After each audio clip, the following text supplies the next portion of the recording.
Hello. Impossible to possible ആവാനുള്ള ഓട്ടത്തിലാണ് നമ്മൾ 2 ദിവസമായിട്ട് അല്ലെ. അപ്പൊ ഇന്ന് എനിക്ക് ഹെയർ ഫോളിനെ കുറിച്ച് പറയാനുള്ള എന്താണെന്ന് വെച്ചിട്ടുണ്ടെങ്കിൽ മേജർ ആയിട്ടുള്ള പോയിന്റ് ആണ്. നിങ്ങൾക്ക് ആർക്കെങ്കിലും നന്നായിട്ട് ഹെയർ ഇങ്ങനെ പൊക്കോണ്ടിരിക്കുകയാണെങ്കിൽ ഫസ്റ്റ് നിങ്ങൾ ചെയ്യേണ്ട കാര്യം എന്താണെന്ന് വെച്ചിട്ടുണ്ടെങ്കിൽ, അതായത് പല ഹോം റെമഡീസും പരീക്ഷിക്കുന്നതിന് മുമ്പ് നിങ്ങൾ ഫസ്റ്റ് ചെയ്യേണ്ട കാര്യം എന്താണെന്ന് വെച്ചിട്ടുണ്ടെങ്കിൽ ബ്ലഡ് ടെസ്റ്റ് ചെയ്യാം.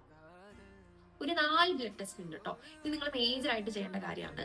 ഇത് ഞാൻ വേറെ വീഡിയോ വന്ന് കണ്ടിട്ട് നിങ്ങളടുത്ത് അങ്ങനെ പറയുന്നതല്ല, ഞാൻ ചെയ്തിട്ട് എനിക്ക് അനുഭവം ഉള്ളതാണ് ഞാൻ നിങ്ങളടുത്ത് പറയുന്നത്. അപ്പൊ ഒന്ന് vitamin B12, പിന്നെ ഫെറിറ്റിൻ അയൺ ലെവൽ, പിന്നെ vitamin D3, അതുപോലെ തന്നെ തൈറോയ്ഡ് ടെസ്റ്റ്. പിന്നെ അഡീഷണൽ ആയിട്ട് നിങ്ങൾക്ക് വേണമെങ്കിൽ കാൽഷ്യവും അതുപോലെ തന്നെ ബ്ലഡ് കൗണ്ടും കൂടെ വേണമെങ്കിലും ചെക്ക് ചെയ്യാം. ഇത് 4ലും എന്തെങ്കിലും കുറവുണ്ടെങ്കിൽ ഉറപ്പായിട്ട് അത് കാരണമായിരിക്കും നിങ്ങളുടെ മുടി നന്നായിട്ട് കൊഴിയുന്നുണ്ടാവുക. അപ്പൊ പലരും ഒരു ക്വസ്റ്റ്യൻ ആയിട്ടാണ് വെച്ചേക്കുകയാണെങ്കിൽ നിങ്ങൾക്ക് ആൻസർ ചിലപ്പോൾ ഇത് ചെയ്തിട്ടുണ്ടെങ്കിൽ നിങ്ങൾക്ക് കിട്ടും. അപ്പൊ ലേറ്റ് ആക്കാതെ നിങ്ങൾ ഇപ്പൊ പറ്റുമെങ്കിൽ ഇപ്പൊ തന്നെ പോയിട്ട് ടെസ്റ്റ് ചെയ്യുക. കാരണം നാളെയും മറ്റന്നാൾക്ക് ഇങ്ങനെ കൊഴിഞ്ഞുകൊണ്ടിരിക്കുന്ന മുടി നമുക്ക് ഒരു മുടി കൊഴിയാതെ പിടിച്ചു വെക്കാൻ പറ്റുവാണെങ്കിൽ അത് നമുക്ക് ഒരു പോസിറ്റീവ് കാര്യമല്ലേ. നിങ്ങൾക്ക് മുടി അത്രയ്ക്കും ഇമ്പോർട്ടന്റ് ആണെങ്കിൽ നിങ്ങളത് എത്രയും പെട്ടെന്ന് തന്നെ ചെയ്യാം കേട്ടോ. സോ നെക്സ്റ്റ് അപ്ഡേറ്റുമായിട്ട് നാളെ കാണാം.